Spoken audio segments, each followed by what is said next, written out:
tal? ¿Cómo están? Bienvenidos a esta entrega de Fútbol Infinito junto a Jaime Macías. Acomodo el micrófono ahí para que se me escuche mejor. ¿Cómo te va, Jaime? ¿Cómo estás? Bien, ¿cómo estamos, mi querido Vizca? Un saludo para ti, un saludo para todos. No, creo que desde aquellas triples jornadas de eliminatorias de CONCACAF no llegábamos a un programa tan mal dormidos como hoy. Bueno, no es para tanto. Se van acumulando las horas de vuelo, las horas de trabajo, pero siempre con la alegría de hacer Por Fútbol Infinito supuesto. para ustedes. Bueno, a ver, hay muchas cosas que tienen pinta de sentencia. El Barça gana el clásico, lo Ujú. gana de arremetida después de haber comenzado perdiendo en su estadio con un gol muy accidental y con un Madrid que, fiel a la situación, Jaime, que vivía en el prepartido, entendía que esta era una última oportunidad. Arriesgó a Ancelotti, arriesgó desde el principio, el equipo se fue quedando sin piernas, fue el primero que arriesgó Carleto con los cambios, metió los cambios, parecía que tenía la ventaja y sin embargo el VAR le anula el gol. El Madrid discute la situación de Asensio, es un tema de líneas, lamentablemente aquí no hay ninguna clase de interpretación de la jugada. Y después llega el gol de Franck Kessié cuando el partido francamente se había abierto. Termina siendo Sergi Roberto y Kessie los autores de los goles de un clásico. El Barça gana un clásico con goles de Sergi Roberto y de Kessie, lo cual explica un poco el presente del Barcelona y también, y algo que lo decía Sergio Roberto en el postpartido, siempre se discute si es él o yo y resulta que los dos hoy somos los que hemos marcado el tanto de la victoria. También hay una cosa que es importante, el Barça por primera vez en el año remonta un partido, el Barça no había comenzado perdiendo nunca en lo que va de la temporada, o no había tenido que remontar para ganar, perdón, en lo que va de la temporada y me parece que eso termina siendo importante. Para centrarnos un poco en la jugada del primer gol, que creo que es el punto de arranque, me pareció muy interesante cómo en esa función, y lo hemos hablado antes, ¿no? Porque para Xavi, Araujo es lateral y Koundé es central, y para Deschamps, Koundé jugó de lateral el Mundial, o jugó de central más hacia la derecha en ese funcionamiento. Sí, Sí, porque después de que lo sientan a Pavard, Koundé juega ahí como el cuarto elemento hacia esa banda. Porque la pareja de centrales correcto. era Varane con Upamecano o Ujú, con Ate. ujú. Y me dio la sensación en los primeros minutos de partido que había como un intercambio de turnos de quién tomaba Vinicius en cada momento específico. Y en la jugada del gol, me da la sensación de que ese cambio de turno, ese cambio de responsabilidad se da quizás en el peor momento posible de la acción. Por eso Araujo termina en una zona donde él no defiende a nadie. Por eso su intervención es tan equivocada. Repasé la jugada del gol porque la verdad no podía entender cómo el Barça había marcado tan mal. Entendí la rotación, pero el Barça queda desbalanceado en el momento que Nacho sube y Rafinha no va con él. Y a Sí. partir de ahí empieza a haber todo un movimiento de piezas para tratar de cubrir espacios. Y Ujú. en un momento lo veo Araujo, que no juega el último partido, eh, y va trotando, Jaime, va trotando tranquilamente, como si nada pasara, y mira para los costados, mira, y después está en el medio de la jugada, en una zona mala, y termina Ujú. cabeceando la pelota a la red, obviamente sin querer, pero noté como que el Barça había arrancado desenchufado, y esa jugada me dio la sensación de que el Barça estaba un poco desenchufado, y que el Madrid no lo estaba. El Madrid salió cuchillo entre los dientes a buscar la ventaja, pero me da la idea también de que ahora sí el Madrid, lo habíamos, no sé si palpitado o pronosticado en la temporada pasada, que este es un equipo que como tiene una base pequeña, rota poco y su desgaste se le va notando. Sí, a mí me ha llamado mucho la atención la gestión de Ancelotti de los últimos dos partidos. Me ha parecido curiosa porque, por ejemplo, hoy repite el 11 que clasifica a los cuartos de la Champions, o sea, repite el 11 de la vuelta contra el Liverpool. Contra Pero Liverpool, si sí. nos vamos al partido de Liverpool, que lo tenía acá anotado, este 11, Ancelotti mete el primer cambio al minuto 82, con eliminatoria 5 o 6-2 a favor, porque ya había Ujú. anotado Benzema. Entonces, digo, ok, cuando yo vi eso y lo hablamos el miércoles, dije, ok, acá la prioridad está en la Champions, es no tomar ni un riesgo en la Champions. Pero el momento que tú repites ese 11 para el partido contra el Barcelona, después del desgaste del partido de Liverpool, más allá que el Madrid no sufre eliminatoria, pero es un partido que te exigía Lo tenía que jugar con intensidad, exacto. exactamente.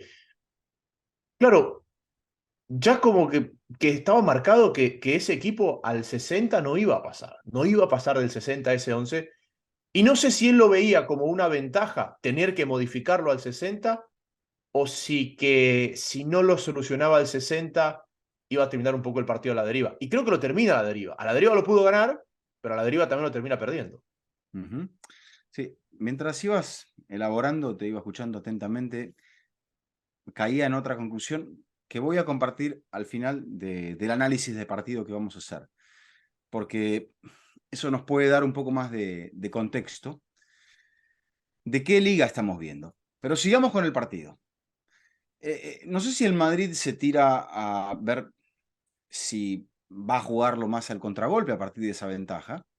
Un gol que tiene mérito en la agitación que supuso meter mucha gente en ataque, mucha gente con mucha movilidad y con un Barça algo quedado. El Barça reacciona, el Barça se mete y empieza a trabajar y lo empieza a arrinconar al Madrid cada vez más. Hasta que se van dando medias situaciones, una detrás de la otra, nada absolutamente claro. Muy movedizo Lewandowski, muy movedizo Rafinha, buen partido de Gavi, el Barça intentando jugar alrededor de Frankie de Jong, que me gustó por movilidad. Eh, buena presencia de Valde sobre el lateral izquierdo. La sorpresa de Sergio Roberto en el centro del campo. Lo entendí por la ligereza seguramente que le da este interior convertido a lateral que hoy vuelve a jugar de interior.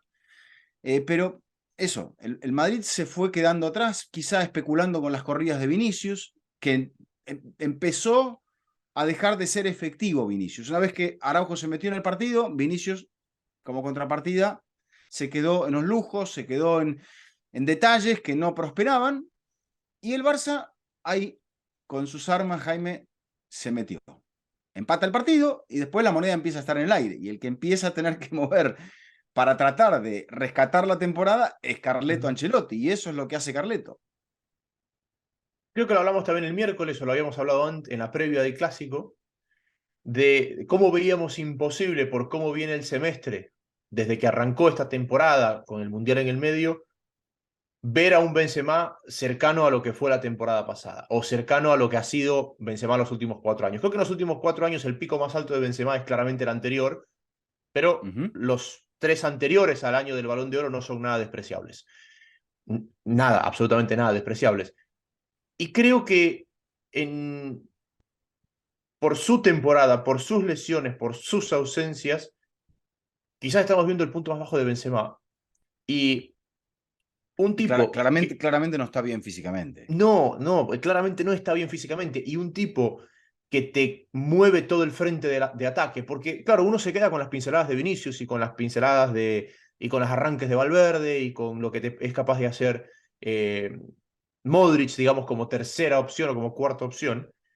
Pero el Ujú. ataque del Madrid se mueve al ritmo de lo que propone Benzema. Y se Sí. movía al ritmo que proponía Benzema desde la BBC hasta este equipo Benzema dependiente de la temporada pasada. Y si él Ujú. no está fino y si él no está físicamente bien, el equipo lo siente muchísimo, porque Claro. termina siendo chispazos muy peligrosos, sobre todo de la mano de Vinicius, pero poca colectividad. ¿Y cuál es el déficit de cuando un equipo no logra ser colectivo en esa zona del campo? Cuando tú vas desde lo individual y eres efectivo, no te das cuenta. Pero cuando vas desde lo individual o dependes de la individualidad y no eres capaz de terminar la jugada, ahí es donde te das cuenta, ahí es donde sufres la falta de colectividad en el ataque por los relevos ante la pérdida. Ujú. Porque un ataque colectivo está mucho más capacitado para comenzar a defender ante la oportunidad errada. Un ataque que vive de chispazos siempre está muy estirado y muy abierto para defender ante la pérdida. Y eso es lo que me parece Vesca lleva el partido a este territorio de moneda al aire en el segundo tiempo. Estaba repasando aquí los números de Benzema. 27 goles en la liga pasada en 32 partidos. Ahora está en la mitad de partidos de la liga. Esta es la merma de las lesiones. y está en menos de la mitad de los goles. Son 15 partidos jugados con 11 goles anotados. La estadística más dura todavía es la de Champions. 12 partidos jugados en la temporada pasada contra 6 de esta, con 15 goles marcados de la pasada contra 3 de esta. Ahí está el número más fuerte. Y hay menos competencias en la temporada pasada. De hecho, está solamente como extra la Supercopa, donde hizo 2 goles. En este caso también hizo 2 goles en la Supercopa en 2 partidos. O sea que ahí lo tenemos al mismo nivel. Pero entre Champions y Liga, está bien, con mayor cantidad de partidos, mucha mayor cantidad de partidos, estamos hablando de 42 goles en 54 partidos. Y No, ahora tiene, en la cosecha, tiene 21 partidos y 14 goles. por ahí no tienes el dato. Por ahí no tienes el dato, pero simplemente lo digo de memoria, de cabeza, Vizca. Ujú. Más del 60% de esos números que tú estás marcando son en la definición del campeonato pasado. O sea, Ujú. son en el primer semestre del 2022. Más allá de que, Sí. claro, estamos viendo la estadística global, pero es la importancia de esos goles en la etapa determinante de Liga y Champions. Y donde peores números está teniendo, más allá de que tiene números acumulados del primer semestre de esta temporada, es ahora, es en la etapa decisiva del campeonato. Ujú. Porque por más que el gol estadísticamente termina siendo de Benzema frente a Liverpool, termina siendo un gol un poco de aquella manera que Vinicius desde el piso le cachetea la pelota para que la empuje. Vale igual, pero te muestra un poco Sí, bueno, cómo viene. hay goles en todos los años que son simbólicos de ese tipo. Yo creo que siempre un goleador va a encontrar con algunos que son más difíciles que otros, algunos que son testimoniales de empujar la pelota. Hay de todo, pero yo creo que el impacto de Benzema dentro del juego, el impacto de la baja de la lesión, otra vez volvemos a lo mismo. Benzema habla poco, pero nunca dijo. A mí me dolió mucho lo que me pasó con la selección francesa cuando no jugué el Mundial de Rusia. Ahora tampoco dijo nada, pero es evidente que le duele y que físicamente tampoco. Está seguramente dolido en los dos aspectos que a una persona más lo puede desbalancear: el físico y el anímico. Y creo que el Real Madrid, que está tan justito de fuerzas, mira lo que será el Madrid, Jaime, que en los últimos minutos, cuando ingresó Dani Ceballos, era el que más conducía al equipo hacia adelante, junto con Asensio. O sea, jugadores que han tenido una participación casi testimonial en esta temporada, fueron capaces, de la misma forma que había ocurrido, porque esto lo vimos en el final de la Champions pasada, cuando el Madrid estaba jugado y decía, ¿con qué carta me voy a salvar? Y aparecía Camavinga, aparecía Ceballos, aparecía Asensio, aparecía Rodrigo, y ahora estuvo cerca de que alguno de estos muchachos le diera la victoria. Cerca, eso, el fuera de juego mínimo de Marco Asensio en esa jugada que se anula en el minuto 80. Va, se concreta en el 80, se anula en el 83.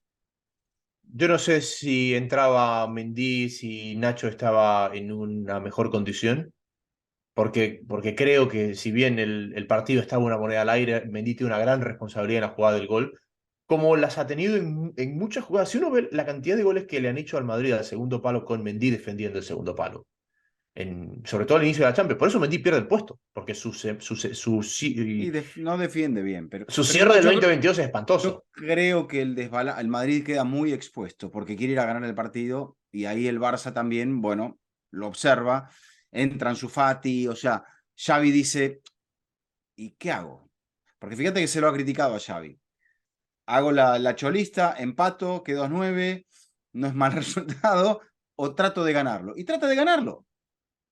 También creo que Xavi se contagia un poco por la propuesta del Madrid, porque como el Madrid se desbalancea, como el Madrid Se se desboca. descontrola, como el Sí. Madrid se desboca, me parece que Xavi, inteligentemente, y Xavi curiosamente nos ha salido más pragmático que otra cosa, se da cuenta que quizás si lo espera cholistamente como aguantó al Valencia, por ejemplo, como aguantó al Atlético, a ese equipo desbocado con ese talento, no le iba a alcanzar. Pero era Pero que en distinto. ese... Contra el Valencia estaba con 10. Ok, tienes razón. Contra el Atlético, por ejemplo, que lo aguantó atrás. Y me parece, y contra el Madrid en el Bernabéu. Pero me parece Ahí sí. ahí sí, ese de ahí.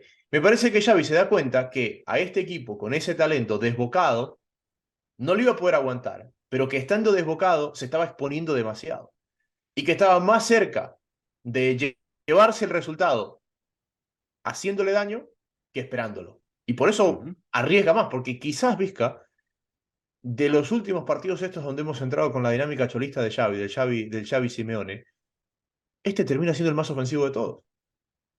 Y era en el que más le convenía por ahí aguantarlo, en el Claro, papel. sí. Se da un partido muy abierto también, sobre todo en el segundo tiempo, pero más bien por la propuesta y la sensación de agonía del Real Madrid. Yo creo igualmente, Jaime, que el Madrid como está, y me dirás, muy fuerte esto, que el Madrid está llegando demasiado lejos con lo poco que tiene, con el poco recambio que tiene, por cómo viene la temporada, con mucha gente mucha gente importante con problemas físicos. Y que eso a la larga, o sea, es demasiada gente fundamental que no está bien. Entonces, ahora están viendo qué van a hacer con Ancelotti, si se queda, si se va, si buscan a otro. Eh, ¿Dónde van a encontrar otro mejor que Ancelotti? O sea, traigan jugadores si quieren pedirle algo más al entrenador. Pero yo no veo una exigencia de acuerdo a lo que hay aquí, porque los que se han equivocado son los que han hecho la planificación y los que han armado el plantel, me Ujú. parece. Y un poco me parece que ese mal cálculo, no sé, termina siendo en una gestión que antes iba y le quitaba un mediocampista consolidado al Tottenham, o le quitaba un mediocampista consolidado al Liverpool, o le quitaba... Pero hoy la gente que está siendo protagonista alrededor de Europa no es gente consolidada. Es decir, el georgiano del Napoli, en Ujú. su curva de rendimiento, está mucho más atrás de lo que estuvo Modric cuando lo compró el Real Madrid. Sí. Si nos vamos a ver eh, el mediocampo del Arsenal, digamos, el líder de Inglaterra, todos esos integrantes del mediocampo están uno o dos pasos más atrás en su evolución de lo que estaba Modric cuando llegó al Real Madrid o lo que estaba Toni Kroos. Ujú. Yo creo que esta es una época para la liga difícil, porque es como si nos hubiésemos remontado a mediados de los años 80, principios de los años 90. Los clubes ingleses estaban, después de lo que sucedió en el 85, estuvieron varios años sin jugar la Copa de Europa. Ahí es donde aparecen los italianos que ya tenían a las grandes figuras del fútbol mundial, desde el momento que fueron Boñek y Platini, luego con Diego Armando Maradona, más las figuras que había propias del fútbol italiano, Italia, que había sido campeona del mundo en 1982. Entonces, aquellos años 80 mostraban todavía al principio a equipos como la Aston Villa, campeones de Europa, Nottingham Forest, veíamos algunos equipos, la Juve, que ganaba su primera copa, los españoles no aparecían, Jaime. Entonces, creo que hoy el retroceso económico está marcado por el avance de los equipos de la Premier. Antes era una cosa más que se manejaba por circunstancias, por no sé, el romanticismo, el dinero o la organización que tenía el campeonato de la Serie A. Pero aquí es como que la liga va perdiendo terreno, porque también los clubes grandes están en esta batalla ajedrecista de meter el elemento de la Superliga. Y en esa batalla se han distraído con los estadios, se han distraído con otras cosas y se les están yendo los jugadores importantes. Y tampoco me parece a mí que están trabajando en el área formativa de la misma forma que habían Ujú. trabajado hace 5 o 10 años, por ejemplo. Y si te pones a ver, yo creo que después de esa época que tú la marcas muy bien, la época post-galácticos, la época de post-Real Madrid Galáctico, la liga entra en un bajón Sí. económico también. ¿Por qué? Porque nos enfocamos un poco en ese Barça Dream Team de Guardiola, pero esa era una generación que salió de ahí. El Barça no fichó a esos jugadores. Son jugadores que crecieron Bueno, lo trajo Stoichkov, lo trajo a No, no, no, no. Te Laudrup. estoy hablando época post-Rijkaard. O sea, el recambio que se... Estás hablando de Guardiola todavía, de Guardiola Claro, entrenador. es claro, Claro. Guardiola entrenador. En esa época, el Barça no ficha a ese plantel. Ese es un plantel de ellos, un plantel que lo forman y que crece. Lo Porque acomoda, sí, lo acomoda, sí. tú te vas al otro lado y dices, ok, ¿qué es lo que era capaz de firmar aquel Real Madrid? Oye, y aquel Real Madrid trajo a Drente, trajo a Huntelaar, trajo a Schneider, es decir, A Gravesen. a Gravesen, es decir, tenía que ir a fichar o a los jóvenes talentos del Ajax o gente de un segundo nivel de la Premier, porque Gravesen no era un top de la Premier, No. ni lo era Fauber. ¿Te acuerdas que fueron a buscar a Fauber Sí, sí, sí. y que querían a Antonio Valencia en aquel momento? Y ojo, no era el Antonio Valencia del Manchester United, era el Antonio Valencia del Wigan el que fueron a buscar. Ujú. Con todo respeto, después fue lo que fue y hubiera sido un gran fichaje para el Real Madrid. Pero estamos hablando de que el Madrid se iba a reforzar con un jugador del Wigan y se terminó reforzando con un jugador del West Ham. Bueno, y hoy escuchábamos ahí en el partido a Fernando Palomo, y él hablaba claramente, figura Christensen, que llegó a costo cero libre del Chelsea, Frank Kessie, que llegó también a costo cero libre del Milan, o sea, jugadores que llegaron más bien todavía por el prestigio que tiene la camiseta del Fútbol Club Barcelona, porque el Barça prometió algo, buenos salarios o un buen bono por fichar, y bueno, es mejor ese bono que ir a pagar por una ficha. O sea, Y te agrego una cosa, y en esa misma época, ¿con qué se sostenía el resto de la liga? Se sostenía con los sudamericanos, cosa sí, de la cual la liga se ha alejado, porque estaba el Kun es verdad, Agüero, estaba Diego Forlán, es verdad. estaba Riquelme, ya comenzaba, pero ya estuvo Riquelme ahí, estuvo No, bueno, Sorín, no, Ayala, una gran época, bueno, sí, hasta te diría un jugador de menor cartel, aunque de gran talento, el Caño Ibagaza, por ejemplo, o sea, claro, futbolistas que fueron llegando y armando, y había una clase de grandes talentos, pero también había una clase media, y así había muchos estratos, y era quizá un fútbol sí mucho más colorido que este. Yo creo que estamos en una época que ha quedado desquiciada un poco a nivel de mercados por la pandemia, por la inyección de dinero de los nuevos ricos, por estos pelotazos de mercado como los que ha planteado el Chelsea, y también en ciertos clubes grandes, desquiciado por la imposición de controles salariales y por la Superliga. Creo que en el descalabro de la Superliga, tanto el Madrid como el Barça están quedando mal parados. Y a eso iba luego. Cuando ganó la Liga en pandemia, el Real Madrid, ¿qué dijimos? Que la Liga había sido regular, que no había sido buena liga, obviamente con la sensación de que terminamos jugando sin público en los estadios, partidos cada 3, 4 días, un día jugabas el lunes, otro día jugabas el viernes, otro día jugabas el martes, y así, todos los días eran casi iguales. Perfecto, zafamos de esa. Después salió campeón el Atlético de Madrid con ese envión de Luis Suárez al principio. Después de la Champions aquella, que termina para el Barça con el 8-2, Suárez regalado, Messi mandando el burofax y demás. Campeón el Atlético, me dirás, ¿fue un buen campeón o fue un campeón circunstancial? Porque supo aprovechar bien sus momentos, y te diré que fue más lo segundo. Después sale campeón el Real Madrid, un campeón que está pensando en varios frentes a la vez, que aprovecha el bajón de los otros, porque es un muy mal momento del Barça, es un muy mal momento, una mala temporada del Atlético de Madrid, y el Madrid sale campeón y se acomoda. Me dirás, es indiscutible porque también gana la Copa de Europa, perfecto, gana la Champions. Pero ahora estamos viendo una liga donde el gran mérito del Barcelona es esa capacidad defensiva y ese oportunismo para marcar los goles, como lo graficó en el partido de hoy. es que de las últimas ligas de España, la única liga que fue ganada o que fue una definición cerrada y peleada fue la que la ganó la tercera fuerza, que es el Atlético de Madrid. Ujú. El resto de ligas, o sea, el Madrid del año pasado tenía esta diferencia con el Barça. Hoy se han invertido los papeles, es decir, no, estas dos últimas ligas no han sido peleadas, más allá de que es una para el Madrid y una para el Barça, pero por un mundo de diferencia. Las anteriores del Barça de Valverde también por un mundo de diferencia. Sí. Es decir, te das cuenta un poco de la inestabilidad por esto, porque no puede ser que un equipo gane la liga este año por 12 puntos y el próximo año la pierda por 12 puntos, y que de repente se les meta la tercera fuerza ahí y se las gane. Y fíjate que yo creo que estamos quizás ante la temporada europea más pareja de los últimos años, por este descalabro. Ujú. ¿Por qué? Por el El Mundial, único por líder, muchas circunstancias. por todo, El único líder de las 5 grandes ligas europeas que está vivo en Europa es el Napoli. Bueno, y Benfica. Ah, bueno, me estás considerando a Sí, Portugal como no 5.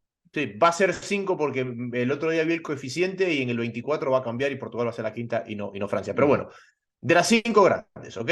El único, Y que la verdad que se lo merece el fútbol totalmente, portugués hoy por hoy, totalmente. porque la otra está 10 puntos de ventaja, tienen 25 jornadas, o sea, a Ujú. falta de 9, Benfica tiene 10 puntos Hablemos de de las ventaja 5 y viene una tradicionales, ¿ok? racha. De las 5 Sí. tradicionales. El único líder de una de las 5 grandes ligas tradicionales que está vivo en Europa es el Napoli. El Dortmund está fuera, el Barça está fuera, el Arsenal está fuera, el PSG está fuera. Ujú, Eso en el plano europeo. Pero además, en la competencia local, los dos únicos líderes que están vivos en la Copa son el Barça y el Borussia Dortmund. El Dortmund en cuartos, el Barça en semis. Es decir, el Arsenal está fuera de la Copa, el Napoli está fuera de la Copa, el PSG está fuera de la Copa. Y creo que venimos de varios años, y sobre todo pre-pandemia, donde llegamos a esta fecha y veíamos los calendarios y decíamos, ¿quién puede hacer el triplete? Al punto de que el año pasado nos llegó a esta instancia el Liverpool con la posibilidad de ujú. ganar 3 títulos. Sí. Y el Barça ganó triplete, y Ujú, el Bayern ganó 2 tripletes, y el Real Madrid quedó a las puertas de un triplete varias veces. El City quedó a las puertas de un triplete, la Juve quedó a la puerta de 2 tripletes, y esa situación ha cambiado por este descalabro que hemos visto en los últimos años. ujú. Bueno, el Atlético de Madrid, creo que te lo dije hace un par de fechas, digo, qué pena por el Atlético que engranó tarde, porque está jugando bien. Bueno, el otro día, con el oportunismo de Morata, sacó el partido adelante contra el Girona en los descuentos, también en una jugada de VAR, pero me parece que estamos viendo, Jaime, a un equipo que nos está dando el indicio de que Simeone va a seguir.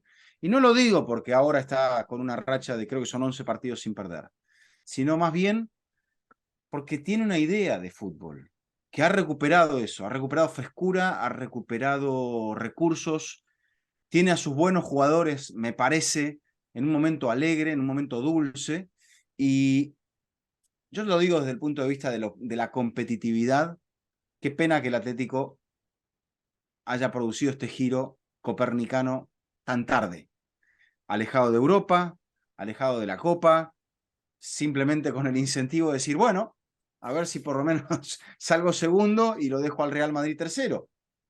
Pero el Atlético hoy está bien, es demasiado tarde, pero quizá para hacia adelante sea eso, decir, bueno, el Cholo dice, Joao Félix está ahí, seguramente vendrá su agente y tratará de negociarlo, si no es el Chelsea quizás sea en otro lado, pero él quiere otra clase de soldados, otra clase de gente. Bueno, ni hablar del discurso de Antonio Conte, porque si hay alguien que se despachó a gusto después de haber dejado escapar una ventaja de 2 goles a falta de 16 minutos contra el último de la tabla de posiciones, fue Antonio Conte. ¿Qué te pareció? A ver, yo la escuché y mi primera reacción fue, Me pareció que estaba caliente. bueno, eso creo que sí cuenta todo el Estaba mundo. un poquito caliente, Sí, Antonio. pero mi primera reacción fue, todo lo que dice es cierto. Pero no Ahora, se dice, pero no se dice. Se dice puertas adentro del vestuario y creo que ya se cansó y le da igual. le Le dijo da pecho fríos igual. a todos. Le dijo poco profesionales, egoístas, poco de todo le dijo. Y también le pegó al dueño, porque le dijo que el dueño no les Le pegó decía al nada. club, le pegó al club, o sea, exacto, atacó un montón de circunstancias. Yo creo que ahí es un terreno donde no hay inocentes. No hay un equipo inocente cuando vos sos el entrenador. Si el equipo va mal, es tu equipo. No es Sí. a Mourinho en el final del Real Madrid le pasó eso. Dice, ustedes están fracasando, yo no. ¿Sabés qué? El vestuario ahí te dice que te vaya bien. Como cuando Ramón Díaz le decía a la bombonera, yo no fui. Yo no Pero, descendí, decía. pero ahí tenía Yo no razón. estaba. Ahí tenía razón. Ahí yo no estaba. A ver, el Tottenham, pero también fíjate que en esta catástrofe, en este colapso del fútbol europeo, en este desorden en el que ha caído, Y te digo más de este fin de semana, que es la. Veo 3 grandes ganadores en la Premier de este fin de semana. que son el Arsenal, Ujú. porque puede entrar a las últimas 10 fechas con casi la mitad de los partidos que el Manchester City y en en el peor de los casos 5 puntos de ventaja. Con un equipo que va a jugar semifinal de Copa, va a jugar cuartos de final de Champions y tiene el peor camino para llegar a la final de la Champions y tiene que remontar esos puntos en la liga. Entonces, el Leeds, que gana un partido de 6 puntos para salir del descenso por ahora, y el otro es el Newcastle United, porque cuando todos, como dijo Mourinho, cuando todos los tiburones empiezan a fracasar, el Newcastle dice, bueno, ya me saqué el estigma de haber tenido que enfrentar la final de la Copa y haberla perdido, seguir sin ganar trofeos, pero sin ganar un trofeo puedo ganar algo importante, que es llegar a la Champions. Y ojo al Newcastle que no se meta a cuarto. Tiene una dinámica parecida a la del Atlético de Madrid. Que yo no sé, en Bueno, este... el entrenador me parece que es... Ha Sí, ido a pero... estudiar a Mourinho, ya te lo dije, es cholista. Sí, pero yo lo marcaba un poco más por las plantillas cortas. Y el problema que es para estas plantillas cortas el ir moviéndose en otros frentes. Porque para mí, el hecho de que el Atlético esté fuera de todo es una relación directa con su remontada en la liga. Sí, El Atlético no tiene plantel para aspirar a dos frentes. Entonces, el momento que se sacó de encima todo, pero te digo algo, se te digo acomodó. algo. El Atlético, fíjate con esta movida, pese a que el impacto de Memphis Depay todavía no es enorme en el equipo, el Atlético con Memphis, mira, el hecho de que Memphis ha mejorado lo que estaba haciendo Joao Félix. Y Joao Félix le hacía puchero cuando lo sacaban, no iba bien o no jugaba. Memphis, el Cholo se ve que lo respeta, le gusta, tiene mucha calidad y dijo, ¿usted está para 60? Va a jugar 60, pero va a jugar bien. Y va a jugar 30 cuando no juegue 60. Y él le dijo, perfecto, me viene bien. Griezmann ha levantado, lo que te decía de Paul, lo que te decía de Molina, defensivamente con Hermoso, que se ha acoplado muy bien, José Jiménez, eh, el equipo ha recuperado. Carrasco, que es lo último, porque dicen que lo van a vender, el Atlético va a ponerlo sobre la mesa para que venga algún club inglés, o dicen que incluso hasta el Fútbol Club Barcelona, porque puede el Barça utilizar a Carrasco como, o sea, como lo utiliza el Cholo, como un extremo izquierdo para jugar en 4-3-3 o en línea de 3 para que juegue por toda la banda izquierda. Entonces, que al Barça le gusta esto y sabemos de la relación, sabemos las figuritas que se intercambian unos y otros. Sí. Entonces, que no te sorprenda que Carrasco que termine vistiendo la camiseta azulgrana en la próxima campaña. Mira, sí, y futbolísticamente tienes razón en todo, pero yo también sigo pensando que se le da poco valor a la gente que polariza los vestuarios, a la gente que te rompe dinámicas, y a veces voluntariamente, a veces simplemente por su personalidad. Y para mí no es una coincidencia que Atlético, Manchester, Barcelona, ya lo he dicho varias veces, salieron de esos vestuarios personas de mucho peso en los vestuarios, que quizás polarizan, distraen, Cristiano, Joao, Piqué, y de repente quizás son los equipos que más han crecido en este segundo semestre del año. Porque el resto que viene bien, venía bien ya. Es decir, el Napoli venía bien, el Arsenal Sí. venía bien, todo el resto venía bien. Estos son los que como que Bueno, pero cambió una fíjate, dinámica. el Arsenal, ¿qué movida hace Arteta primero? Le dice, gracias Aubameyang, usted le ha dado mucho al club, gracias Lacazette, usted le ha dado mucho al club. Vengan otros. ¿Dónde está la casa? Me he olvidado de dónde está la casa. ¿Dónde estás? ¿Dónde estará? Ahora, se lo busco, se lo busco. Mientras Sí, sigue, sí, sí, me había olvidado. Pero bueno, Vizca, lo del Cholo con Joao Félix se había vuelto totalmente inmanejable. Se había vuelto totalmente inmanejable. Había bandos, se había polarizado. En el Lyon, dice Zlatan, que está la casa. Lyon, dice Gracias, Zlatan, correcto, sí, gracias. sí. Yo sabía que estaba en Francia, pero Sí. ha hecho 17 goles en 25 partidos con el Lyon. Bueno, Pero es que no lo sacó Arteta porque no haga goles. Por lo mismo no lo sacó Ten Hag a Cristiano porque no haga goles. no, yo no, me parece que no le servía por el estilo de futbolista que él requería para este proyecto. Sí, exacto. Y tampoco le iba a poder pedir que usted va a jugar media hora, de vez en cuando por ahí un poquito más, por ahí un poquito menos. Y claro, la Lacazette dijo, no, no, no, no me interesa.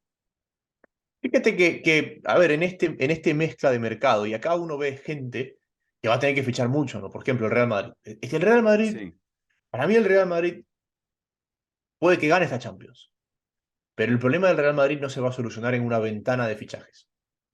No se va a solucionar en una ventana. Porque tú necesitas un recambio máximo para el próximo año para Carvajal, para Nacho, para Modric, para Kroos, para Benzema. Estás hablando que necesitas un recambio para 5 titulares. Cinco piezas, sí. Más Alaba, porque Alaba acaba de llegar, pero Alaba, en cuanto a la edad, es de la edad de ellos. Acaba de llegar, pero es de esa generación de jugadores. Un poquito más joven, pero sí, sí está ahí. Entonces, tenemos estos equipos que están armados con una generación saliente y que vienen muy lejos de un recambio. Y después tenemos equipos que con menos nombres, pero en una base mucho más joven, caso Arsenal, caso Napoli. Es decir, tú ves el Arsenal y ves el Napoli, tienen muchas cosas en común en cuanto a la estructura de sus planteles, Sí. en cómo están armados. Creo igualmente que hay objetivos distintos, o quizá mismo principio, pero objetivos distintos. Totalmente de El acuerdo, pero Arsenal se ha planteado algo a largo plazo y el Napoli sabe que ujú, está ahí y que no lo va a poder mantener. Entonces irá jugando tipo Sevilla a ese recambio. Kvaratskhelia lo venderá, Osimhen lo venderá, como ha vendido a Koulibaly, por ejemplo, o como ha salido de los grandes ídolos que ha tenido últimamente, Mertens, Hamsik, jugadores que no se terminan, o sea, no van a culminar su carrera en el Napoli, Lorenzo ujú. Insigne. Entonces, son gente de paso y el Napoli buscará subsistir en este modelo. Obviamente, si sale campeón y hace algo gordo en la Champions, ¿quién te dice que la cosa cambie, no? Pero alguien va a vender y tratará de buscar, como hacía el Sevilla, al próximo Kvaratskhelia o al próximo Osimhen con paciencia. Totalmente de acuerdo contigo, pero el punto se ha quebrado a la situación de que esta gente que ha fichado pensando en futuro vive un gran presente. Porque lo que ha fichado Te diría que en muchos aspectos. Son equipos, bueno, no tanto el Arsenal, pero yo creo que lo del Napoli, Jaime, 19 puntos de ventaja. Viendo, está bien, le queda al Milan. No va a ser fácil, ¿eh? No va a ser nada fácil. Pero decir, hemos llegado al punto más alto, estamos llegando al punto más alto de algo que jamás pensamos que no iba a costar 50 años, diría el napolitano. Lo tendríamos que meter a Tancredi en algún momento. Pero mira esto, mira esto. Pero O a Marco. pará. ¿Cuándo la gente del Napoli pensó que iba a ser campeón después de tantas veces que había estado cerca, con Sarri, con Mazzarri, y no se le daba?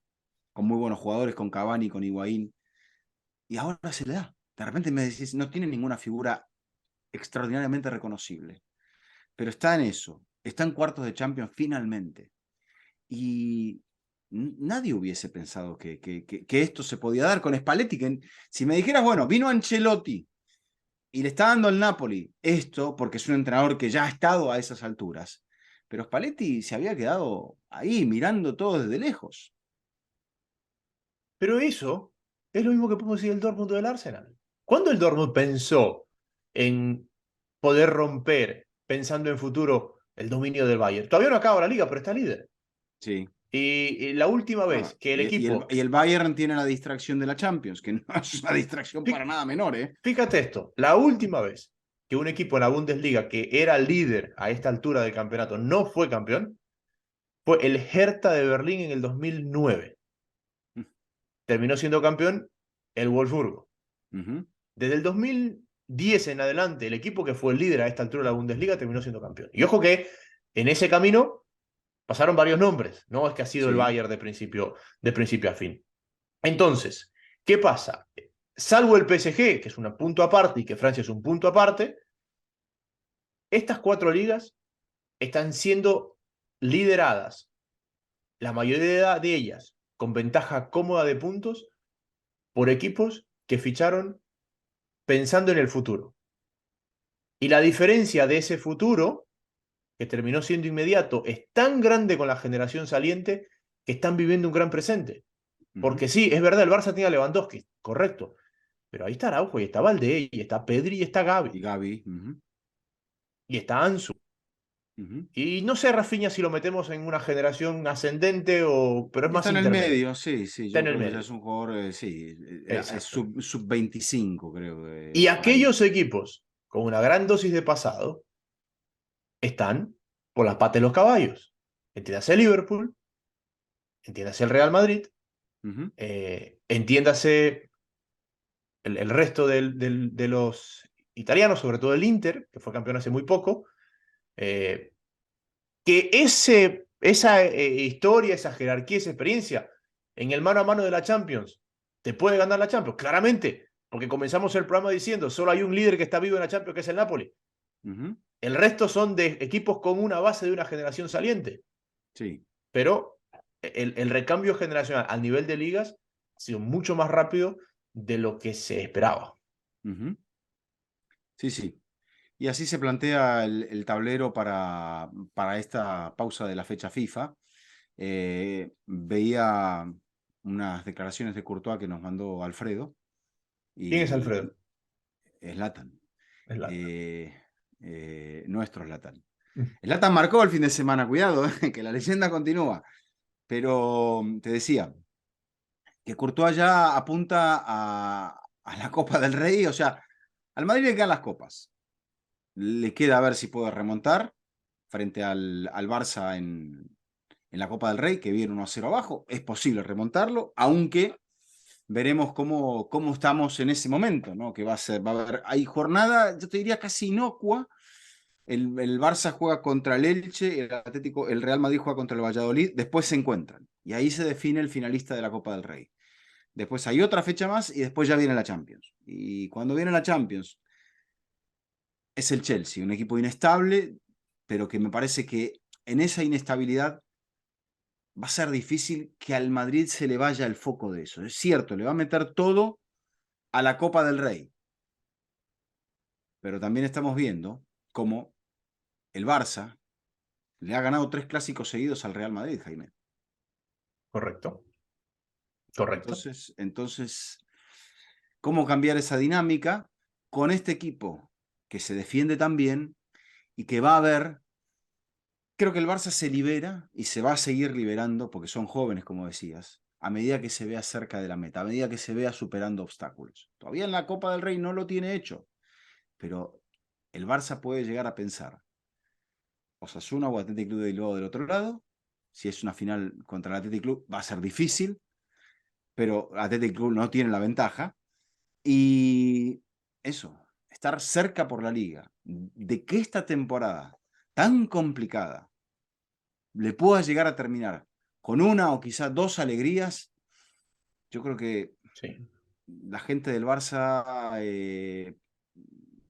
debe pensar que el precio, el peaje que está pagando para lograrlo va a ser muy alto, pero que asimismo es muy inesperado por cómo había comenzado todo esto. Es difícil y pasa, realmente pasa solamente en la primera fecha FIFA después del Mundial. Que alguien diga, les viene bien la fecha FIFA. Porque es la única fecha FIFA en la que realmente se descomprime. Todos van a jugar partidos, pero no son la misma intensidad que No, las no. definiciones eliminatorias, que las definiciones de clasificatorias a los No, torneos continentales. y el Barça, ¿qué problema tiene ahora? Que tiene un par de lesionados importantes todavía. No, y Y el que Madrid va a sí, recuperar gente también después de la fecha FIFA. también, también, también. Va a descansar gente, tiene gente importante que no va a ir. Estaba leyendo que Rudiger más o menos como que le habían dicho 20, pero solo vas a jugar un partido. eh, y un Y poco así sí, y se va a claro, acomodar. esa dosificación para que el jugador que está jugando por algo importante no se sienta perjudicado, porque bueno, el jugador está todo el año con sus compañeros de clubes y el objetivo del club le es importante y sobre todo ahora retomar selección, Jaime, porque es la primera convocatoria a selección después del Mundial, retomar selección. Cuando sabes que el objetivo o los objetivos todavía te quedan Ujú. tan adelante, eh, hay que entrar otra vez y en algunos casos es o un entrenador nuevo o empezar un proyecto nuevo con el mismo entrenador. Eso es llamar a jugadores que no eran parte y eso da lugar a esto, Sí. a que vayan un poquito más relajados, a que digan, vos vas a jugar un partido, vos vas a jugar un partido. Te soy sincero, hasta me había olvidado de la fecha FIFA. Ahora volviendo de Montreal, que me encontré en el avión con Rommel Kioto, y me dice, no, voy a Honduras para la Nations League. Ah, verdad, dije que hay fecha FIFA de selecciones. Como la MLS no para, Claro, claro. se me había traspapelado ahí. Pero bien, te mandaron saludos de Montreal. Siempre te mandan saludos. Sí, Sí, sí, sí. Sobre todo a Arcadio, argentino Arcadio. cordobés, eh, que ha vivido de los 10 años en Montreal, es el jefe de prensa del Montreal Fútbol Club, fanático de fútbol infinito. Muy bien, muy bien. Arcadio, nombre de personaje de Gabriel García Márquez en Cien años de soledad. Sí, José Arcadio, buen día. Un saludo para Arcadio. sí, señor. Y, Imposible olvidarse de ese nombre. sí, y bueno, el partido que me tocó el fin de semana fue en el Olímpico de Montreal. En el Estadio Olímpico de los Juegos del 76. Vizca. Primero que una suerte que me haya tocado, porque ya el próximo partido Montreal lo va a jugar en su estadio, en el Saputo. Claro, por el invierno están jugando ahí, ¿no? Pero solamente uno, porque en Montreal esta es la única fecha de juego local y después vuelve a jugar local a mitad de abril. Ujú. Me quedé impactado con el estadio, porque este estadio está intacto de cómo fue construido, o sea, con esas estructuras de cemento de los estadios antiguos, que ves Ujú. una cosa de este tamaño, de esta magnitud, pero es un estadio que ha sido mantenido de esa forma, no remodelado. Entonces vas y Ujú. tienes el ladrillo ese antiguo, como se hacían los estadios antes, las puertas de Bueno, metal. lo que no tiene es la pista, eso sí.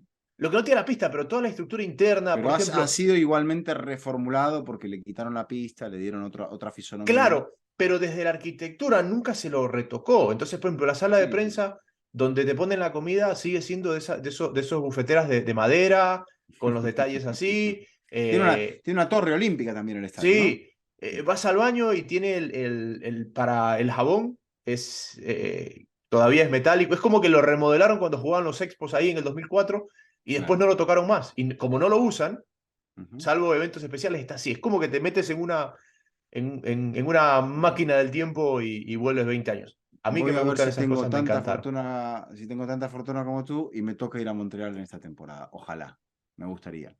Así lo conozco a Arcadio, entonces. Montreal, Montreal, Montreal, espectacular. La verdad que espectacular. Muy bien. ¿Qué semana tenemos?